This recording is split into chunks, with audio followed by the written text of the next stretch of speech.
In your study, what did you discover about the swamp? The politics industry itself is thriving at the same time as the consumer, the citizen, has never been more dissatisfied. The fundamental problem we have in this country now, we've come to believe, is not policy, it's not what we need to do, it's not the best way to craft a tax reform. It has to do with actual politics, the skewed incentives that keep our parties and our political competition from being fundamentally about delivering good results that actually work. Democrats and Republicans work well together to erect really strong barriers to entry to new competition, and because of that, they don't actually have to be really accountable to the voters, because the only thing the voter can do to show their dissatisfaction is to turn over their vote to the one other choice that they have on the ballot in November. What are your hopes for election reforms? First, we need to move to nonpartisan, single ballot top 4 primaries, and we need a shorter name.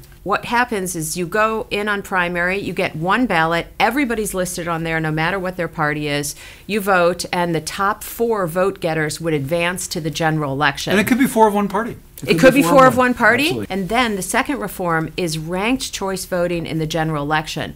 So in the general election, you take your 4 candidates. What happens, the computer automatically tabulates the vote. If you want the supposed spoiler, you want the new competition, the independent, the centrist, for example, you vote for them, and if they don't win, your vote still counts because your second choice or third choice will get counted. And this results in the election of a candidate that has the broadest appeal to the most number of voters, and importantly, then answers to more voters than we often see in the current system. The final reform in elections is nonpartisan redistricting, so getting rid of gerrymandering. And together, these reforms would alter the incentives that those elected officials have to deliver solutions. I think we tried the Trump simple solution, which is, oh, let's just find an outsider and they'll take care of it.